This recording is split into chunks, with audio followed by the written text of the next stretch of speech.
Welcome to Rays of Hope, where inspiration meets possibilities. Join us on this journey as we explore videos that illuminate the path to positivity, resilience, and success. We all recognize it, the subtle hint, the unspoken request, or the answer that doesn't quite address the question. Sometimes people don't say exactly what's on their minds. This is indirect and evasive communication, and it's a common part of how we interact daily. Indirect communication means expressing thoughts or needs in a roundabout way, often implying rather than stating outright. Evasive communication, however, involves deliberately avoiding a direct answer or topic. Understanding these communication styles is really important, both in personal friendships and at work. In a world that feels more connected than ever, yet sometimes less open, these unspoken cues can shape our relationships and decisions. This video will explore the different forms of indirect and evasive communication, why they happen, their effects, and how you can wisely deal with them in 2026. What defines indirect and evasive communication?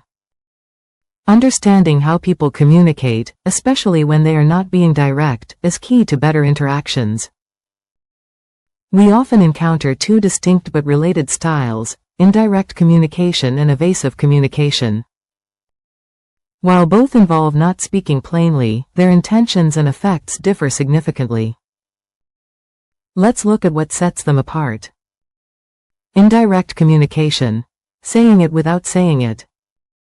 Indirect communication involves conveying a message without plainly stating it. Think of it like dropping hints or suggesting something rather than making an explicit demand. You might use subtle cues, rely on shared context, or choose your words carefully to imply what you mean. For instance, instead of saying, "Turn down the music," you might say, "It's a bit loud in here, isn't it?" Here are some common ways people communicate indirectly. Suggesting, "Perhaps we could look at other options," instead of, "Your idea won't work." Hinting, leaving a job application open on a friend's computer to suggest they apply. Relying on context. In a quiet library, a sharp glance from another patron might mean, "Be quiet," without a single word spoken. Sometimes, indirect communication is a sign of politeness or cultural respect.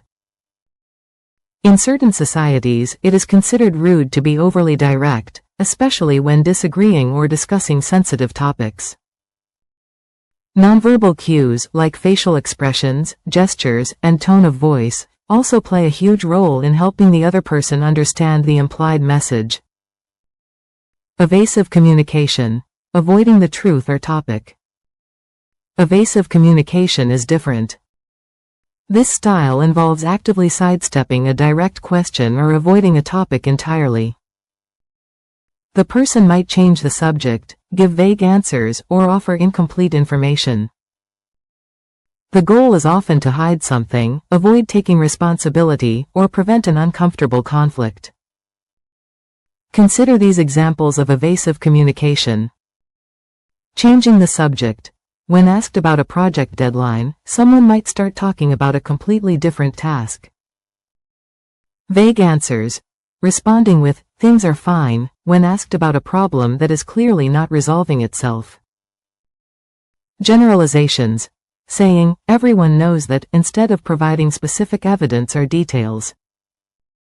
Incomplete information. Sharing only parts of a story to paint a more favorable picture. The main difference here is intent. Someone being evasive usually has a reason to avoid giving a straight answer. This isn't just about not knowing the answer. It is a calculated choice to redirect or obscure information. Why people resort to indirect and evasive tactics. Have you ever wondered why someone might speak in circles instead of just saying what they mean? It is not always about being deceptive. Often, people turn to indirect or evasive communication for a variety of deeply rooted psychological and social reasons. These behaviors stem from a mix of conscious choices and unconscious drives, shaping how we interact and understand each other every day. Let's look at some common motives behind these communication styles. Fear of conflict and repercussion. One of the strongest reasons people avoid directness is a basic human desire to avoid conflict. No one enjoys a heated argument, a negative response, or facing some kind of punishment. This fear can show up in many ways, like worrying about hurting someone's feelings, being rejected by a group, or even facing professional setbacks. For instance, when you are concerned about upsetting a friend, you might hint at an issue rather than confronting it directly. In the workplace, fear of a boss's negative reaction can lead an employee to sugarcoat bad news. We often choose to communicate indirectly to keep things smooth, even if it means sacrificing clarity. It is about maintaining harmony, or at least the appearance of it, instead of risking choppy waters. Protecting self-image and avoiding accountability. People often use indirect or evasive language to protect how others see them, or to save face. It is a way to guard their reputation or to avoid taking responsibility for mistakes or actions. Think about it. If you are asked about a project that went wrong, you might offer vague explanations or deflect blame to appear less at fault. This could involve using ambiguous language or shifting focus to external factors instead of owning up to a personal oversight. For example, a team member might say, "Well, things just did not align," instead of, "I missed a key deadline." This tactic is deeply tied to self-preservation. It is about presenting oneself in the most favorable light, even if it means bending the truth or being less than direct. Cultural norms and social etiquette. Cultural background plays a significant role in how we communicate. In many cultures, directness is not always seen as a positive trait. Instead, indirect communication can be a sign of respect, politeness, or humility. For example, in some Asian cultures, directly saying no can be considered rude. People might use phrases like, "I will consider it," or, "That might be difficult," to politely decline a request. Similarly, in certain Latin American cultures, maintaining social harmony often takes precedence over blunt honesty. When people from different cultural backgrounds interact, these varying norms can easily lead to misunderstandings. Someone from a direct culture might perceive indirectness as evasiveness, while someone from an indirect culture might see directness as aggressive. Understanding these cultural nuances is vital for effective global communication. It requires what we call cultural intelligence, which is the ability to adapt your communication style to fit different cultural expectations. Lack of confidence or clarity. Sometimes, indirect or evasive communication has less to do with malicious intent and more to do with a personal struggle to express thoughts clearly.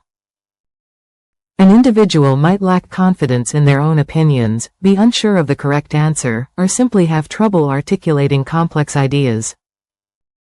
This is not about intentionally hiding something. Instead, it is about an internal difficulty.